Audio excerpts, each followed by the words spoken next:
Baik, kita mulai. Sudah saya rekam. Ya. Jadi ini sejarah. Saya tidak akan mengajarkan terlalu detail karena ya waktunya cuma 1 jam seperti itu. Tetapi setidaknya sejarah hak kekayaan intelektual kalau kita boleh lihat sekilas begitu ya. Ada beberapa periode. Setidaknya 3 yang perlu kita catat, yaitu pada masa penjajahan Belanda, jadi sebelum kemerdekaan begitu kan.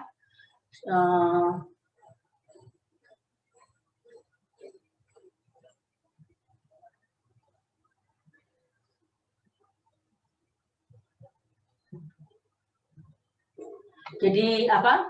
Sebelum kemerdekaan, terus zaman kemerdekaan, ya begitu. Dan selanjutnya adalah setelah kemerdekaan, dan selanjutnya setelah Indonesia bergabung dengan World Trade Organization, di mana sebagai anggota World Trade Organization, Indonesia wajib meratifikasi Trade Related Aspect of Intellectual Property Rights Treaty, ya, atau konvensi TRIPS Agreement. Nah, kalau kita lihat sebelum penjajahan Belanda, di mana Belanda belum datang, begitu berarti hukum yang mengatur jelas adalah hukum adat, ya. Di mana hukum adat itu kita ketahui tidak mengenal hak. Jadi misalnya sebuah karya cipta, ya, atau invensi yang bermanfaat untuk masyarakat banyak seperti itu, kemudian itu dimiliki oleh individu, nggak di-share gitu. Jadi kalau kita lihat di Bali aja misalnya ya, di Bali gitu, beberapa saat yang lalu itu pencipta-pencipta Bali, pembuat patung Bali seperti itu nggak begitu peduli karyanya dijiplak atau dicontoh oleh pembuat patung-patung lainnya. Kalau kita lihat juga karya sendera tari Indonesia, lagu-lagu folklore itu juga dinyanyikan siapa saja, nggak perlu repot menagih royalti begitu kasarnya, karena memang satu hukum adat. Kalau Anda belajar hukum adat ya, saya pikir Anda sudah belajar hukum adat, itu filosofinya beda, filosofinya komunal ya. Komunal itu berarti dimiliki bersama, tidak ada milik individual begitu. Yang kedua, hukum adat itu tidak mengenal prinsip abstrak, tetapi semuanya bersifat apa itu real ya. Nah, hak kekayaan intelektual itu kan abstrak, saudara. Jadi ya nggak bisa diperdagangkan karena adat hanya mengenal itu tadi. Kalau Anda belajar hukum adat itu benda, ya, benda atau tanah dan bukan tanah. Nggak ada konsep benda itu barang berwujud tidak berwujud, ya kan? Barang bergerak tidak bergerak, itu kan konsep BW punyanya Belanda. Jadi nggak ada yang namanya barang tidak berwujud ya. Kalau barangnya tidak berwujud ya nggak bisa ditransaksikan, nggak bisa dihak miliki begitu. Jadi memang konsepnya beda. Itu sebelum kedatangan Belanda. Akhirnya Belanda datang. Kita lihat di sini. Jadi kalau kita lihat bahkan di sini ya saya highlight tahunnya itu. Jadi pemerintah kolonial Hindia Belanda itu sudah mengenalkan sesungguhnya. Jadi sejak kedatangan Hindia Belanda itu pertama kali konsep kepemilikan atas kekayaan intelektual itu diperkenalkan gitu ya oleh pemerintah Hindia Belanda. Oke. Bahkan tidak hanya itu aja, Hindia Belanda juga menjadi anggota dari konvensi-konvensi internasional di bidang hak kekayaan intelektual. Jadi kalau kita lihat, jadi memang gimana ya, konsep hak kekayaan intelektual itu, entah itu paten, entah itu merek, hak cipta,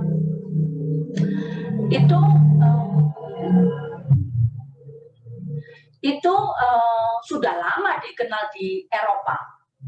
Ya. Karena memang sekali lagi Eropa filosofinya beda dengan kebanyakan negara-negara Asia. Eropa sangat dijunjung sekali hak-hak individual. Hak-hak individual diperhatikan. Jadi hak individu atas hak kekayaan intelektual itu dilindungi sekali.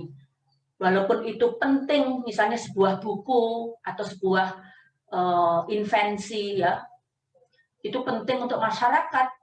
Ya, masyarakat yang mau pakai ya harus bayar, entah bayar ke publishernya, penerbit bukunya, atau bayar ke si penciptanya, tapi harus bayar, nggak bisa di-share seperti di prinsip hukum adat. Jadi akhirnya itu sudah diatur dalam konvensi-konvensi lama sebelum Indonesia merdeka. Itu di Eropa sudah ada konvensi-konvensi macam-macam ini, ya. Jadi Paris itu untuk perlindungan hak kekayaan industri, apa saja sih Bu? Hak kekayaan industri, ya antara lain ya paten, ya semua hak yang bisa diindustrikan, merek, paten itu kan untuk industri, ya. Desain industri itu kan untuk industri. Terus yang Bern ini sudah ada sejak tahun 1800-an, saudara. Itu untuk apa? Literary and artistic work, untuk perlindungan karya cipta, baik itu secara literatur maupun artistik. Artistik itu ya bisa lagu, bisa sendera tari. Kalau Madrid ini adalah untuk merek, misalnya seperti itu. Jadi Hindia Belanda, ya Hindia Belanda itu sudah lama jadi anggota konvensi-konvensi ini, gitu. Ya. Ketiga konvensi ini semuanya ada di bawah organisasi internasional yang bernama WIPO, ya, World Intellectual Property Organization. Seperti itu. Saya besarkan dulu.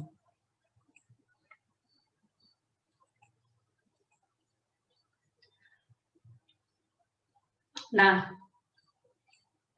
sekarang pertanyaannya, walau zaman Hindia Belanda itu sudah memiliki Indonesia, ya Indonesia dalam tanda petik Indonesia, karena adanya sesungguhnya kan setelah tahun 1945. Sebelum itu namanya belum Indonesia, tapi Hindia Belanda. Itu sudah memiliki hak kekayaan intelektual, sudah memiliki undang-undangnya juga. Namun, ya ini yang Anda perhatikan, hak kekayaan intelektual pada saat itu tidak berlaku bagi bangsa Indonesia, yaitu yang dimaksudkan Bumi Putra. Kenapa? Jadi untuk kita-kita yang merasa etniknya Bumi Putra itu tidak berlaku, tetap nggak berlaku, karena kita ingat bahwa pada era kolonial ya ada pembagian golongan penduduk, ya toh? Anda kan masih ingat waktu kuliah apa itu pengantar hukum Indonesia atau apalah namanya itu. Ya, golongan penduduk. Jadi Eropa, Bumi Putra, dan Timur Asing. Jadi undang-undangnya orang Eropa gak berlaku untuk Bumi Putra, ya kita-kita ini. Begitu saudara. Sehingga akibatnya undang-undang ini tadi ya, merek dagang tahun 1800, undang-undang paten tahun 1911 itu tidak diberlakukan untuk orang Bumi Putra. Begitu saudara.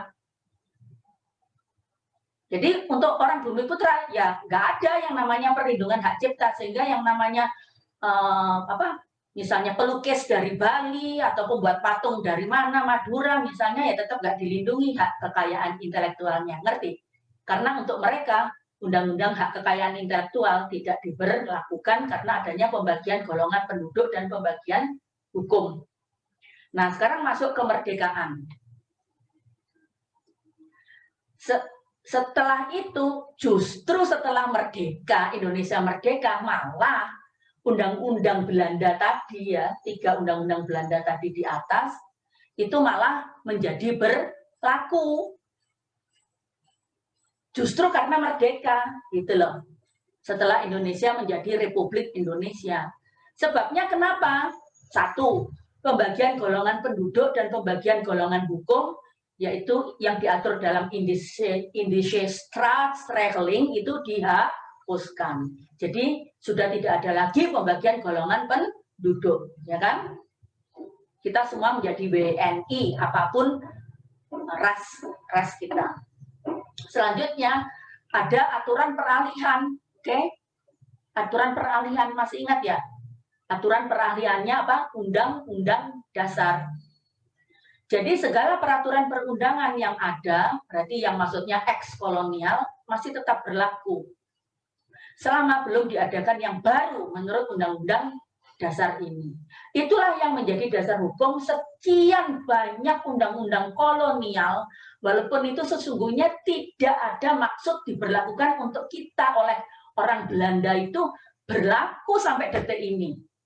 BW, Burgerlijk Wetboek, ya, Wetboek van Kop Handel, atau Kitab Undang-Undang Hukum Dagang, HIR. HIR itu apa, saudara? Apa yo? HIR, Hukum Acara Perdata. Itu masih berlaku semua. Gegara aturan peralihan ini, gitu loh. Karena ya sampai detik ini pemerintah Indonesia ya begitu itu. Ya begitu itu. Nggak ada revisi sama sekali. Males. Beda memang dengan orang Belanda, ya. Orang Eropa segala hal diatur, segala hal. Sampai hak asasi binatang, saya nggak bohong, hak asasi kata kodok itu loh diatur.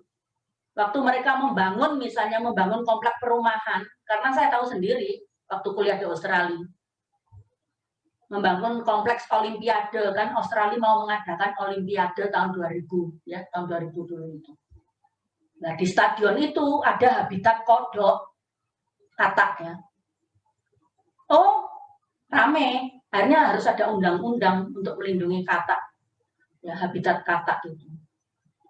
Kita yang nggak pakai, mana ada bangun rumah, bangun apa nggak pakai izin ya berdiri. Memang beda ya kulturnya. Jadi akhirnya ya sudah, Indonesia sampai detik ini masih menggunakan sekian ratus undang-undang peninggalan kolonial walaupun kita sudah merdeka hampir 100 tahun.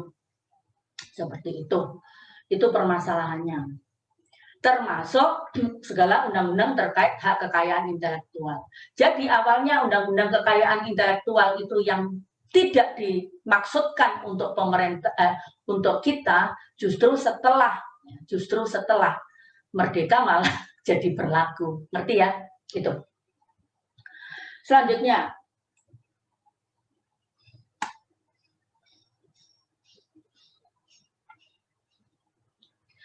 walau demikian, realitasnya, walaupun undang-undang hak kekayaan intelektual itu tetap, maksudnya hak kekayaan intelektual yang peninggalan kolonial itu sudah menjadi sistem, bagian dari sistem hukum nasional, ternyata hak kekayaan intelektual di Indonesia tetap diabaikan. Itu kejadian setelah kemerdekaan. Misalnya, tahun 1958 Indonesia keluar dari Berne Convention. Tadi Anda ingat ya, Berne Convention itu mengatur tentang perlindungan di bidang literary and artistic work. Intinya perlindungan di bidang hak karya cipta. Waktu kita merdeka, undang-undang hak ciptanya tetap berlaku, tapi Indonesia keluar dari keanggotaan Berne Convention. Terus sampai tahun 89. Jadi kita merdeka tahun 54 ya. 54 kebalik, 45. Jadi hampir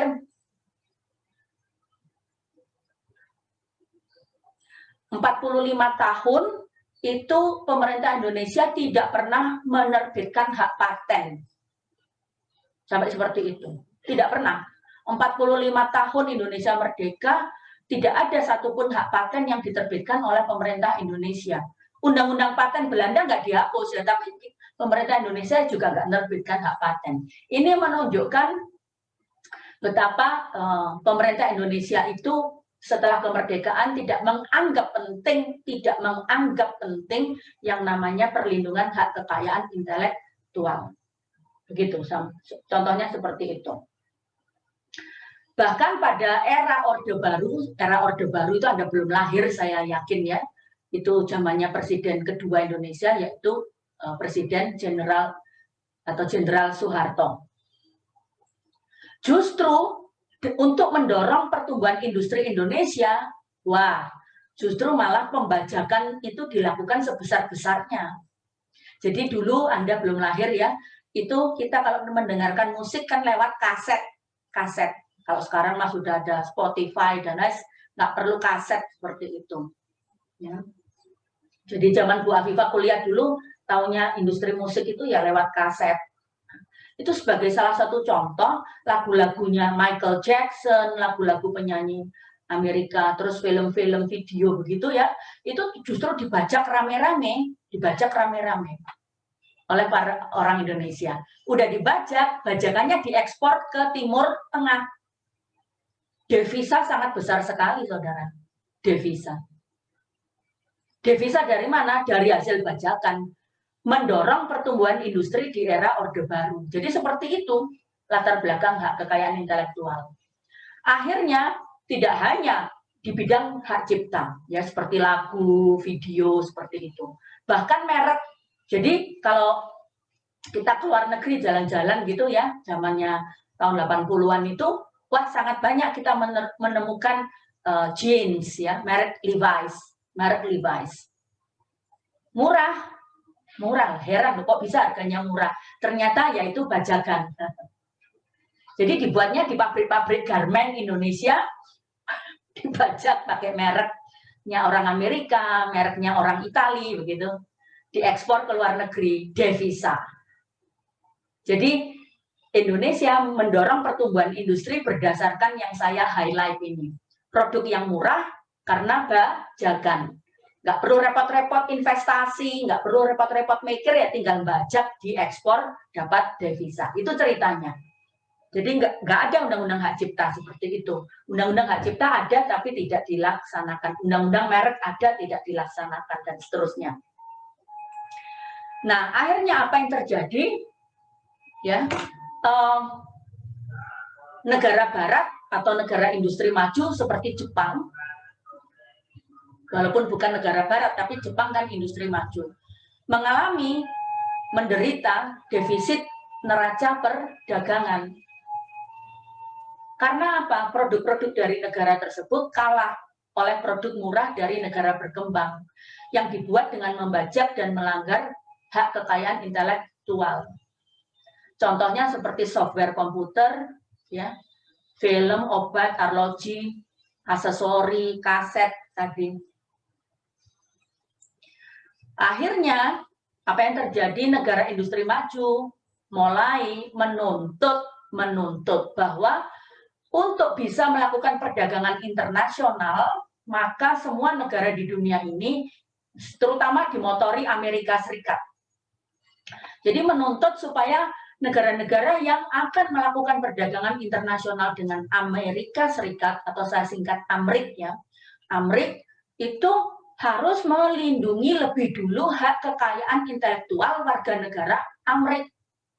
Tanpa itu, produk-produk dari Indonesia misalnya nggak akan diterima masuk, atau kalau masuk diberi sanksi dagang. Sanksi dagangnya seperti apa? Yaitu misalnya produk-produk, jadi bukan produk-produk bajakan, pokoknya semua produk dari Indonesia karena dianggap pemerintah Indonesia membiarkan pembajakan itu. Itu dikenakan bea masuk, tahu ya bea masuk, bea cukai. Yang jauh lebih tinggi daripada produk dari negara-negara yang tidak melanggar hak cipta atau hak kekayaan intelektual warga negara Amerika Serikat. Seperti itu sanksinya. Jadi produk jeans, produk tekstil dari Indonesia semua jatuhnya lebih mahal di Amerika, jatuhnya mahal. Setelah masuk Amerika, karena apa? Di border, ya di perbatasan itu, produk-produk Indonesia semuanya ditambahi, dalam tanda petik itu denda atau bea cukai yang sangat tinggi, sehingga pada saat dijual di mall-mall gitu ya, di mall-mallnya Amerika itu harganya jauh lebih tinggi daripada misalnya produk tekstil dari Bangladesh misalnya. Itu sanksi dagang. Nah, seperti itu, sehingga risikonya ya produk Indonesia jadi lebih mahal, berarti kehilangan pembeli. Tidak hanya Amerika Serikat, pada tahun 87 Uni Eropa juga mengancam hal yang sama. Sehingga inilah awal mula saudara dari perlindungan hak kekayaan intelektual ya dihubungkan dengan perdagangan internasional ya. Jadi itulah awal mula dihubungkannya hak kekayaan intelektual dengan sistem perdagangan internasional. Jadi kalau dulu kita berbicara perdagangan internasional, itu ya perdagangan seperti furniture, perdagangan barang berwujud ya. Perdagangan seperti furniture, perdagangan tekstil, ya yang dilihat ya yang berwujudnya itu, tapi tidak ada konsep untuk melindungi hak kekayaan intelektual di dalam produk itu. Ngerti ya? Jadi hak kekayaan intelektual di dalam produk itu kan misalnya mereknya, ngerti saudara? Hak ciptanya. Terus kalau obat-obatan itu apa-apa, patennya. Kalau teknologi itu patennya. Itu dulu nggak dilindungi dalam sistem perdagangan perdagangan internasional. Nah, jadi bahkan sebelum tahun 1990-an ya, sebelum ramai tentang sanksi dagang dan macam-macam itu, saudara, itu adalah negara berdaulat mengatur hak kekayaan intelektualnya sendiri-sendiri. Mau ketat, mau longgar, mau pembajakan, ya pokoknya diatur negara berdaulat itu sendiri-sendiri. Seperti itu. Nah, tapi itu rupanya tidak bisa terjadi lagi karena ada protes dari negara industri maju. Ya. Seperti Indonesia contohnya, Indonesia mau keluar dari Paris Convention, Indonesia mau keluar dari Bern Convention tentang perlindungan hak cipta, ya nggak apa-apa. Karena dulu perlindungan hak kekayaan intelektual itu bersifat apa? Teritorial. Ya, diserahkan kepada masing-masing kedaulatan negara masing-masing. Namun itu tidak berlangsung lama, yaitu sekarang kita masuk periode ketiga, ya, di mana setelah 1990-an. Negara industri maju melihat bahwa konvensi-konvensi yang dikelola World Intellectual Property Organization itu tidak efektif melindungi hak kekayaan mereka. Seperti itu. Akhirnya negara industri maju mencari alternatif model perjanjian internasional yang berbeda, yang lebih mengikat dibandingkan konvensi-konvensi World Intellectual Property Organization tadi. Akhirnya muncullah ini. Kalian tahu ya kepanjangannya WTO ya? Kalau Mbak Viva tuliskan di sini, WTO itu apa?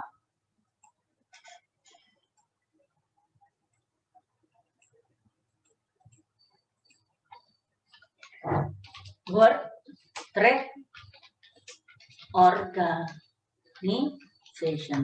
Okay. Jadi akhirnya mereka membentuk yang namanya lembaga baru, saudara. Lembaga baru bernama World Trade Organization. Jadi World Trade Organization itu mengatur tata cara perdagangan internasional. Saya nggak ngomong perdagangan internasional di sini itu kontrak ya, bukan itu. Tetapi mekanisme perdagangan. Jadi misalnya Indonesia impor gula, ya, atau ekspor beras. Nah, gimana itu caranya? Biaya masuknya berapa? Itu disepakati. Skema itu. Itu salah satu tugas World Trade Organization. Nah, World Trade Organization itu intinya anggotanya ya semua negara di dunia ini kecuali mereka yang memang tidak mau bergabung. Tapi kalau tidak mau bergabung dalam World Trade Organization, dikucilkan. Produk-produknya tidak memperoleh perlakuan didulukan. Ya, jadi misalnya kalau produk dari Korea Utara, karena Korea Utara atau Kuba, ya, Kuba, Anda tahu ya Cuba, tidak mau bergabung pada WTO, ya nggak apa-apa, negara berdaulat. Tapi produk-produk yang datang dari mereka ke Indonesia misalnya, tidak akan diperlakukan sama dengan produk yang datang dari sesama negara anggota WTO.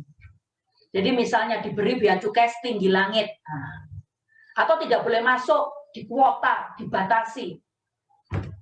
Tapi kalau sesama anggota WTO, berarti kita harus mengikuti semua yang sudah diatur oleh WTO. WTO itu tujuannya justru untuk memperlancar perdagangan, mengurangi hambatan-hambatan yang muncul dalam ekspor-impor negara-negara di dunia, supaya ekspor-impor itu lebih mudah, ya, seperti itu. Jadi otomatis Indonesia kepentingannya ingin menjadi anggota WTO. Namun ada syarat sekarang. Salah satu konvensi WTO yang ketat terkait apa? Hak kekayaan intelektual. Itu adalah bernama TRIPS Agreement. Kepanjangannya yang saya bold atau tebalkan ini, ya. Jadi kalau mau menjadi anggota WTO, maka negara-negara yang mau menjadi anggota WTO harus meratifikasi TRIPS Agreement, perjanjian ya terhadap aspek-aspek terkait hak kekayaan intelektual. Ya, perjanjian di bidang perdagangan yang terkait dengan aspek-aspek hak kekayaan intelektual. Jadi harus menyetujui ini, saudara. Kalau mau. Nah, Indonesia mau nggak mau akhirnya ikut menandatangani. Nah, beda dengan Bern Convention, Paris Convention yang administrasinya di bawah WIPO, ya, World Intellectual Property Organization, TRIPS Agreement ini administrasinya berada di bawah apa? WTO, World Trade Organization. Sehingga kalau ada komplain misalnya, pemerintah Amerika melihat, loh, kok pemerintah Indonesia membiarkan aja pembajakan produk-produk Amerika di Indonesia. Akhirnya pemerintah Amerika Serikat menggugat Republik Indonesia di muka mana? Bukan di muka WIPO, tapi di muka WTO. Sampai keluar sanksi diputuskan oleh WTO, bolak-balik Indonesia digugat di muka WTO, saudara. Ya, jadi nanti kalau Anda mengambil mata kuliah perdagangan internasional, itu akan Anda lihat banyak sekali Indonesia bolak-balik digugat di muka WTO karena membuat kebijakan-kebijakan perdagangan internasional yang dinilai menghambat produk-produk negara lainnya. Ya. Nah, akhirnya seluruh negara anggota WTO wajib menyusun undang-undang HAKI. Jadi sebagai konsekuensi ratifikasi TRIPS Agreement, Indonesia karena juga menjadi anggota WTO harus memiliki undang-undang hak kekayaan intelektual sesuai yang ditentukan oleh TRIPS Agreement. Dan isi undang-undangnya ya itu sudah ditentukan oleh TRIPS Agreement. Jadi nggak bisa lagi diserahkan. Jadi intinya seperti kita negara-negara anggota WTO itu apa ya, menyerahkan sedikit kedaulatan kita di bidang hak kekayaan intelektual, menyerahkan. Sampai seperti itu. Jadi misalnya tentang jangka waktu perlindungan paten. Sebelum kita menjadi anggota WTO, jangka waktu perlindungan paten itu cuma 10 tahun. TRIPS Agreement sekarang mensyaratkan minimum perlindungan hak paten itu 20 tahun. Ya, Undang-Undang Paten Indonesia harus mengikuti. Nggak bisa membuat aturan yang berbeda. Jadi banyak hal sudah diatur oleh TRIPS Agreement. Sehingga Undang-Undang Hak Kekayaan Intelektual Indonesia dan semua negara lain yang menjadi anggota WTO harus menyesuaikan dengan syarat-syarat TRIPS Agreement. Akhirnya TRIPS Agreement, karena TRIPS Agreement itu bagian dari WTO, ya, atau itu tadi nama perjanjian besarnya itu adalah Uruguay-Ron, itu diratifikasi oleh pemerintah Indonesia tahun 1994. Nah, jadi mulailah 1994 sampai sekarang ini sudah berapa puluh tahun? Sudah hampir 25 tahun. Itu merubah tata cara perlindungan hak kekayaan intelektual di Indonesia. Sehingga hak kekayaan intelektual di Indonesia kalau Anda lihat sekarang itu sangat cepat sekali revisinya. Setiap 10 tahun ada amandemen baru, setiap 10 tahun ada amandemen baru. Karena tuntutan sebagai anggota WTO didikte kita, suka nggak suka. Sampai sini jelas ya. Sehingga Indonesia yang pada tahun 1958 itu keluar dari Bern Convention, karena Indonesia meratifikasi TRIPS Agreement, Dan TRIPS Agreement juga mewajibkan semua negara anggota WTO untuk meratifikasi konvensi-konvensi yang dikelola WIPO. Indonesia balik coaching, ya, balik coaching itu apa? Ya kembali lagi menjadi anggota Bern Convention yang pernah ditinggalkan pada tahun 1958. Karena ini syarat untuk menjadi anggota WTO, ya, untuk meratifikasi TRIPS. Terus TRIPS Agreement sendiri juga mewajibkan semua negara anggotanya untuk meratifikasi semua konvensi yang dibuat oleh WIPO atau World Intellectual Property Organization. Intinya apa? Berarti WIPO sendiri itu tidak hilang. Jadi jangan salah, kalau jangan keliru kalau Anda bilang bahwa oh sekarang kan sudah ada WTO. Dengan adanya WTO kan sudah ada TRIPS, sudah semua hak kekayaan intelektual diatur oleh TRIPS. Terus WIPO hilang, ya, World Intellectual Property Organization hilang. Oh salah ya, WIPO masih ada sampai detik ini. Konvensi-konvensinya yaitu konvensi Bern, konvensi Paris, konvensi Madrid tetap ada juga, nggak digantikan oleh TRIPS, tidak digantikan.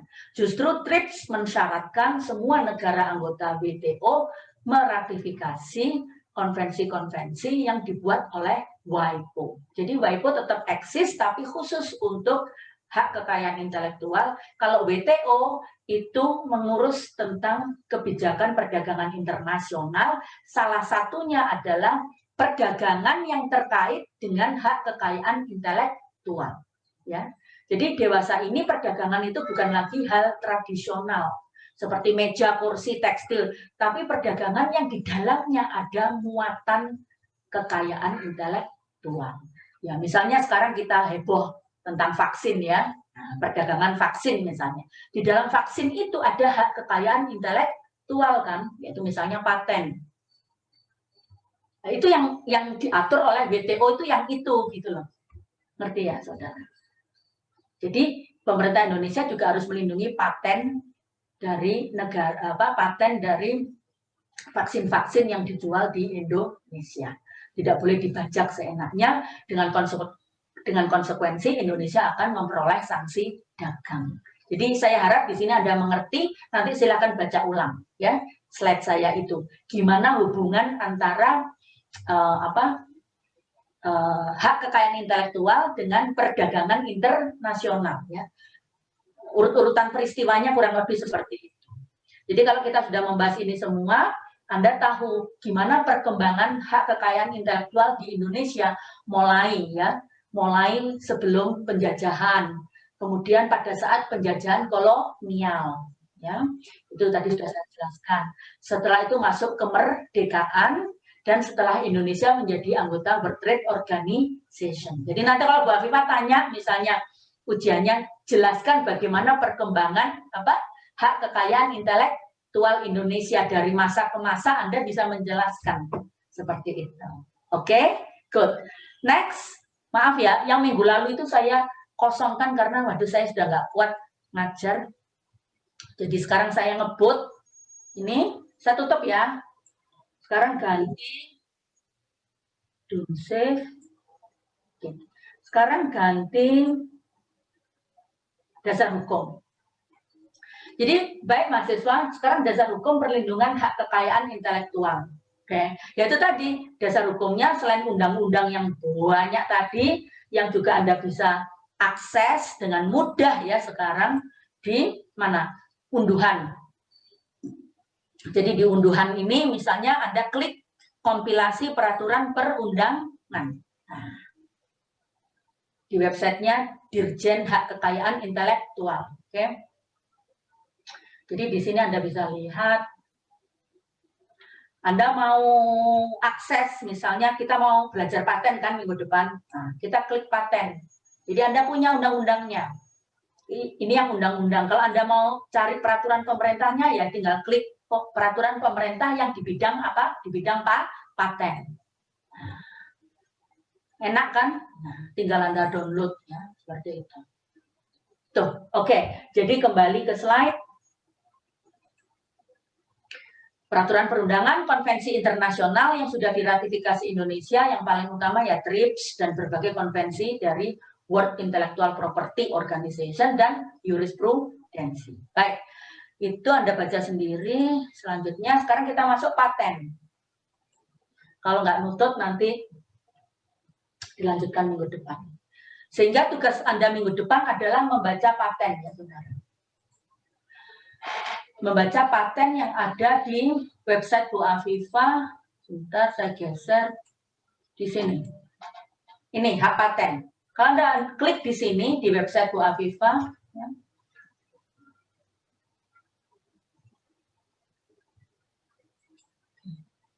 Jadi semua materi kuliah ada di sini. Nanti link videonya juga saya mau buatkan ya di website WordPress ini.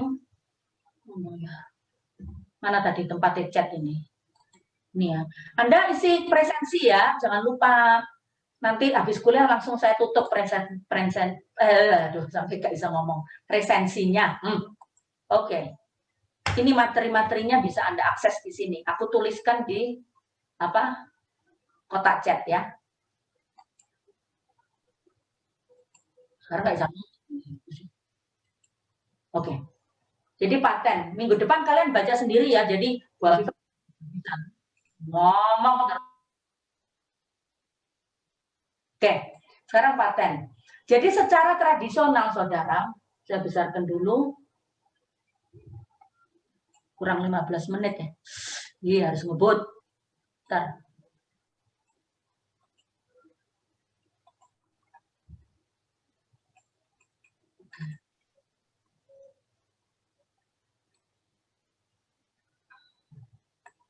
Jadi kalau kita lihat di sini, saudara, slide-nya 58, yuk, banyak sekali. Oke. Jadi secara umum kekayaan intelektual itu dibagi dalam 2 bidang besar, oke? Satu hak cipta dan satu hak kekayaan industri. Jadi karena hak kekayaan industri menurut Bu Afifah itu lebih kompleks ya. Jadi saya masuk dulu ke hak kekayaan industri, baru nanti di separuh semester setelah UTS baru masuk hak cipta. Jadi bukan karena yang satu lebih penting dari yang lain, semua penting, cuman hak kekayaan industri itu lebih memakan waktu. Jadi hak kekayaan industri itu apa saja? Wah, jauh lebih banyak. Ya, jauh lebih banyak. Nah, maaf saya tutup dulu video saya karena kok ada tanda bahwa internet saya lemot. Sebentar ya. Oke, tapi saya teruskan nanti kalau sudah stabil lagi internet saya nyalakan video saya. Oke. Jadi kalau Anda lihat di sini, kekayaan intelektual itu dibagi 2. Yang satu adalah terkait kekayaan yang berhubungan dengan industri. Jadi paten, merek, apalagi saudara? Ada yang tahu? Desain tata letak dan sirkuit terpadu. Siapa namamu? Rama, Bu. Oke, baik. Ya, oke, makasih.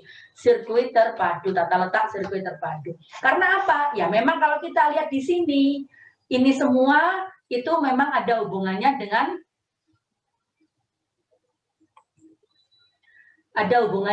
industri, untuk keperluan industri. Sehingga nanti tata cara pendaftaran, tata cara memperolehnya itu beda dengan yang hak cipta. Jadi kalau kita bicara hak cipta, berarti kita berbicara kurang lebih apa itu tadi, literature, ya kan? Atau karya tulis. Jadi skripsi saudara pun itu bisa dilindungi hak cipta. Ya, literature dan apa? Artistic works. Ya. Seperti itu. Sehingga itu dari sini kita bisa lihat kalau hak cipta antara lain perbedaannya ini sedikit ya, gambaran besar sebelum kita masuk. Kalau hak cipta saudara itu tidak perlu pendaftaran untuk memperoleh hak cipta. Cukup dipublikasikan pertama kali.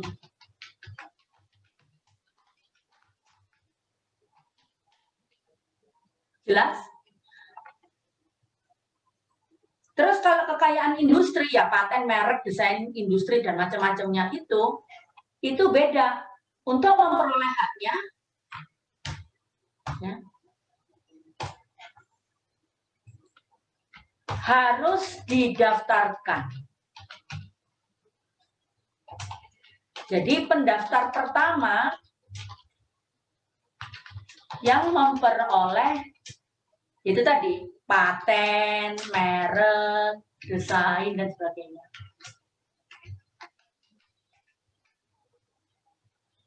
Dan harus baru. Baru itu bukan karena baru pertama. Baru itu berarti apa? Belum pernah diketahui. Sekali sudah diketahui nggak bisa diklaim. Belum pernah diketahui. Ini yang membedakan. Karena ini untuk industri. Nah, kalau karya cipta bedanya tadi tidak harus baru.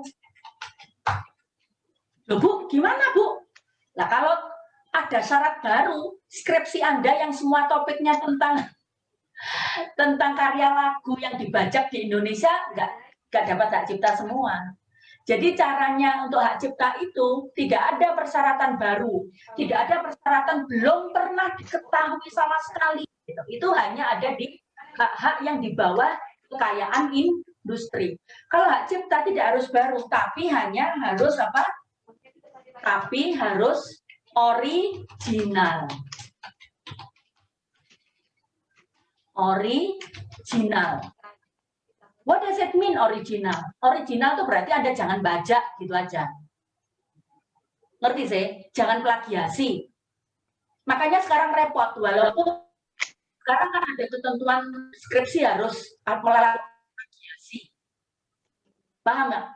Dan yang ngecek plagiasi mesin lagi. Bukan manusia, tapi mesin. Nah, itu repot. Sehingga bisa saja tidak ada hubungannya plagiasi itu dengan pelanggaran hak cipta.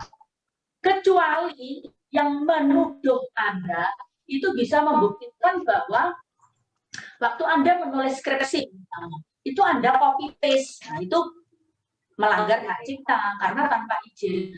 Tapi misalnya itu nggak sengaja, saudara, nggak sengaja. Lah kok kita punya ide sama toh? Gitu. Pencipta lagu di Jakarta dan pencipta lagu di mana? Di Kalimantan itu nggak sengaja sama. Padahal mereka nggak tahu, ya kan? Lagunya ternyata mirip, ya itu nggak bisa dua-duanya harus mendapat hak cipta. Sepanjang bisa dibuktikan dua-duanya itu original buatan sendiri. Ngerti ya? Lah beda dengan yang namanya hak kekayaan industri. Misalnya paten, merek, desain industri, tata letak terpadu tadi ya. Kalau penemu atau inventor teknologi X itu sudah menemukan di Jakarta dan kantor perusahaannya kan dekat ya dengan Direktorat Jenderal HAKI. Terus penemu atau inventor satunya tinggalnya di mana? Papua sana. Padahal mereka nggak komunikasi, juga nggak jiplak-menjiplak. Terus yang di Jakarta itu lebih dulu mendaftar, saudara. Lebih dulu mendaftar. Yang dapat hak paten ya yang di Jakarta. Ngerti, saudara? Jadi paten itu baru ada setelah didaftarkan. Siapa yang duluan daftar? Lah, gimana Bu yang di Papua sana? Ya nggak dapat hak paten karena ya dia nggak daftar.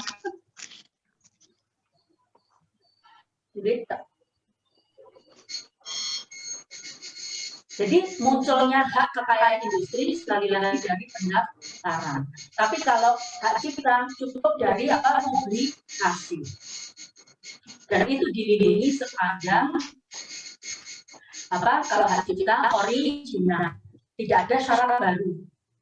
Maksudnya tidak pernah diketahui sebelumnya, itu tidak ada. Yang penting harus bisa dibuktikan original. Oke, itu dasar dari sebelum saya masuk sekarang ke paten.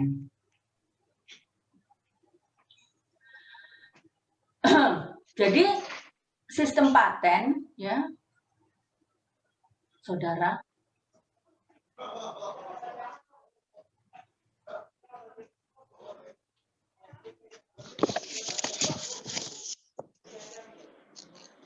Adalah kenapa sih perlu paten? Intinya semua hak kekayaan intelektual itu tujuannya untuk apa, saudara? Memberikan reward. Karena ada orang yang mau capek-capek menciptakan ini, menciptakan itu, ya penelitian ini, penelitian itu, tanpa ada reward. Ya, rewardnya itu biasanya berbentuk apa? Royalti. Tapi selain untuk kepentingan si pencipta, kepentingan si inventor, ya, untuk dapat reward, juga diperhatikan hak masyarakat yang ingin menggunakan invensi yang bermanfaat tadi. Jadi kalau si namanya inventor tadi itu sudah diberi reward, maka dia harus membolehkan yang namanya masyarakat, siapapun itu, untuk menggunakan invensi dia sepanjang masyarakat itu apa? Memberikan royalti. Tidak boleh. Kalau Anda sudah dapat paten, misalnya, oke, Bu Afifah ini inventor, ya kerja keras sekali di laboratorium, akhirnya menemukan tumbuh-tumbuhan, ya bisa menghasilkan tumbuh-tumbuhan begitu yang tahan hama, apapun hamanya wis tahan banting, ya, sehingga akhirnya diperoleh misalnya paten, misalnya. Wah, Bu Afifah senang dapat paten, tapi habis itu saya rahasiakan itu teknologinya, diambil oleh pemerintah, karena tujuan paten bukan untuk itu. Kalau Bu Afifah diberi hak paten, maka Bu Afifah harus memberikan informasi tentang teknologi saya yang dilindungi paten itu kepada masyarakat, supaya masyarakat bisa apa? Mengembangkan lagi lebih baik. Jadi kalau kita lihat sekarang teknologi yang ada sekarang ini diawali dari teknologi sederhana telepon, ya. Telepon naik menjadi apa? Facsimile. Facsimile lama sekali, dengan penelitian naik jadi internet. Internet sekarang jadi wes nggak tahu dah, wes. Sampai ada smartphone, ada smart TV. Semua itu awalnya dari hak paten telepon. Kemudian masyarakat yang lain mengembangkan. Jadi yang memperoleh pengembangannya, ya misalnya inventor di bidang facsimile, itu dapat paten sendiri, tapi tetap harus membayar apa? Royalti kepada si inventor telepon. Nah, begitu sistemnya. Terus membayar royalti, tetapi kan tidak menutup kemungkinan penemu atau apa itu inventor lain mengembangkan teknologi yang dilindungi paten sepanjang masyarakat yang lain itu membayar royalti dan minta izin. Nah, itu tujuannya paten itu seperti itu, menyeimbangkan, ya. Jadi Anda bisa menjelaskan nanti kalau ditanya gimana cara menyeimbangkan sistem paten itu. Jadi bukan hanya untuk menguntungkan satu pihak saja, tetapi dua belah pihak. Okay? Jadi masyarakat bisa tahu dari mana, saudara? Masyarakat bisa tahu dari mana kalau ingin tahu, ya, detailnya tentang teknologi yang diberi paten itu, kan begitu. Nggak tahu bahasa Inggrisnya apa, ya, tetapi kalau di Indonesia misalnya masyarakat yang ingin mengembangkan teknologi yang diberi paten supaya menjadi lebih bagus, lebih canggih begitu, bisa memeriksa di informasi teknologi itu di namanya berita resmi paten. Mari saya tunjukkan, ya. Jadi kita semua bisa mengakses karena itu dokumen publik, saudara. Konsekuensi si inventor tersebut diberi hak paten, maka harus memberikan dalam tanda petik, ya, dalam tanda petik rahasia teknologinya. Semua hak kekayaan industri itu ada berita resmi. Jadi berita resmi itu seperti kumpulan informasi. Jadi kalau Anda klik misalnya yang terbitan tanggal 25 Februari barusan ya. Muncul seperti ini.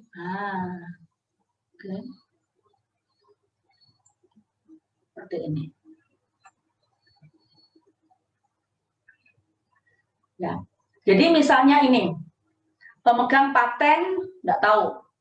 Jadi yang dimasukkan dalam berita resmi paten tuh abstraknya saja, abstrak. Ya kayak Anda nulis skripsi kan ya pakai abstrak kan, ya kan? Nanti minggu depan kita lihat lebih dalam. Nah ini dia. Jadi Anda klik aja di sini ya, di beranda, oke, berita resmi. Yang mana? Paten. Sorry, keliru. Berita resmi. Ini dia. Oke. Kalau Anda download ini lama, jadi Bu Afifah sudah downloadkan dulu. Nah, dalam berita resmi itu hanya di summary-nya saja. Ya. Patennya tentang apa? Jadi ada abstrak, jadi ada gambar. Kalau misalnya patennya itu di bidang obat-obatan, berarti kan terkait kimia. Berarti gambarnya itu ya rumus-rumus kimia itu gitu loh. Kalau itu mesin, ya gambar mesinnya. Terus abstraknya itu singkatnya itu apa sih? Dia hebatnya apa? Layaknya kenapa kok diberi paten? Mau lebih tahu lagi, dipelajari lebih dalam lagi, ya kalian harus datang ke kantor paten meminta full spesifikasi, namanya apa? Spesifikasi paten. Jadi ini paten dari pemilik patennya orang Inggris, United Kingdom, oke? Nomor sekian. Nah dari spesifikasi paten Anda bisa mempelajari teknologinya ini toh yang dipatenkan. Aku mau mengembangkan deh yang lebih lanjut, ya boleh aja dengan syarat membayar royalti selama 20 tahun. Jadi ini adalah cuma berita resminya. Setiap periode, saya kurang tahu berapa bulan, mungkin setiap bulan. Ya, kayaknya sih setiap bulan itu kantor Dirjen Hakim mengeluarkan berita resmi, baik paten, merek, macam-macam, komplit semua di sini. Jadi itu kurang lebih, ini sudah 1 jam lewat 1 menit, kuatirnya tiba-tiba diputus gitu aja. Kadang kan operator ya begitu aja, putus, celek. Gitu. Jadi saya harap nggak ada pertanyaan ya, sudah sangat jelas ya. Atau mau tanya jawab dulu, sampai diputus, terserah wis. Gimana? Jadi siap